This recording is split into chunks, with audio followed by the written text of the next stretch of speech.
What's up, guys? Welcome back to Say Mojo Homestead, where once again this week on a Tuesday I am home early because of a sick child.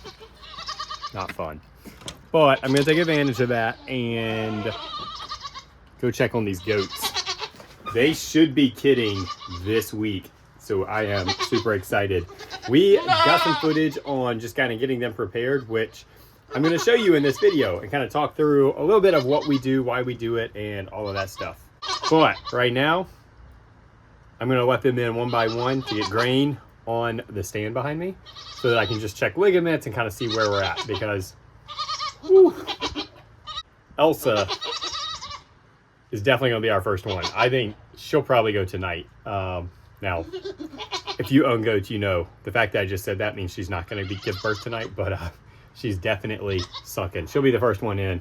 I'll show you guys.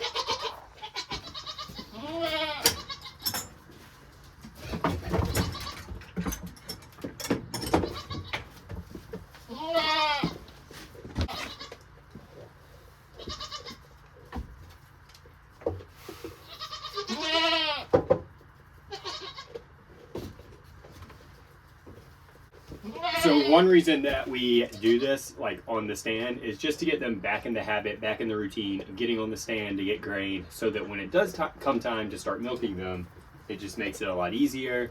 We're not having to switch up their routine because we're establishing it now. And also, it's just a nice way to give them grain so they're not fighting over it in the pen. As you can see, she is sunken in big time right here. I can feel pretty much all of her bones through there. So one thing that you want to check for, yep, hers are gone. She's mushed back there. Are these ligaments that are about pencil size ligaments back here that you'll feel on any goat that is not like within 12 hours of giving birth. Yeah, hers are pretty much gone. It's always hard. I always second guess it. That's not like the easiest thing to feel for, but unless you just really know what you're looking for and really know exactly where they are. But it is a definite surefire sign that you are within 12 hours of giving birth. So I'm so excited, guys. I really can't wait. This really is like by far my favorite time of year on the homestead. So getting them prepared. Let's take a look at what we did this weekend, and I'll kind of walk you through why we did it and what we're doing. First thing that we always do is shave them. Now, it's kind of a loose dairy shave. We shave their legs, their udders, their tails, and also underneath, like their belly, to make it cleaner during birth, because there's a lot of afterbirth. There's a lot of stuff that comes out. It's not a clean, beautiful process. It's beautiful, but it's messy. So it just makes clean up much easier. It's also taking care of all those areas that you definitely want to be like as clean as possible if the worst were to happen, meaning if babies are stillborn and you've got to milk them out. It just makes it easier to milk them when you don't have all the extra hair in that area. One, it minimizes how much hair is going to fall into the milk. Now, we always do filter our milk for that very reason, which we did a video where we talk about how we safely consume raw milk, and I'll link that right here for you to check out. The other thing that we need to get done is clean out the birthing stalls. Now, we did have hay down earlier just because we had turkeys in there, so we kind of spread that around. And then also, if you've been following us, we thought that Majesty was pregnant back in the fall, so we kind of had spread some hay to get that ready. Well, she wasn't pregnant. The hay's still in there. And because we leave some of these stalls open just for another option for the goats to get out of the rain, they have kind of messed it up pretty bad with just their poop and stuff like that. We also found a rogue chicken nest in there, so we just collected a whole bunch of eggs. But need to get all of that hay out of there, that straw, and get that cleaned up so that we can get a fresh layer put down. Now, the reason we use wheat straw for bedding is, one, it's not food, so they're not going to be really tempted to eat it. They'll nibble on it a little bit. But two, it just provides a nice clean area for them to give birth in.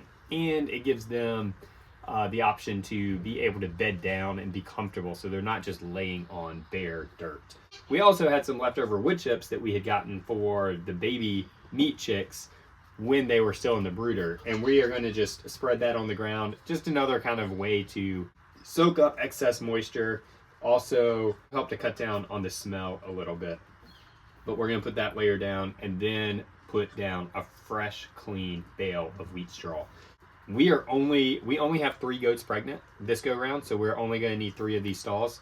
The other thing that I realized while I was putting down the straw is I need to get another board to add to the middle wall divider, because these goats will try to jump over and steal each other's grain and food and stuff like that. So definitely need to get that one at least 1 board higher to prevent that from happening. Other than that, not shown in this video, we've got to get some of our just basic birthing supplies ready, which we go through in this video, which I can link right here if you want to check that out. Just all of the supplies we make sure we have on hand when it is time to give birth. A lot of these things are just kind of as precautionary, but a couple of them are just things that we always just like to have on hand because we always end up using them. So that's about it, guys. We're just like waiting anxiously for these babies. This might be the first go round where we are 100% sure that they are giving birth this week, and we are on top of it and we are ready and not sitting there guessing. Thankfully, every time in the past we've guessed early, and so we've been prepared for a very long time. Or what feels like a long time. Usually it's just a week. If you're excited about following along on this journey this week with the anticipation of these babies coming and excited to see what they're going to look like, give this video a thumbs up and be sure to check back frequently this week if you're seeing it when it goes up. If not, go back and find those other videos. It is so much fun when you get babies being born on the homestead.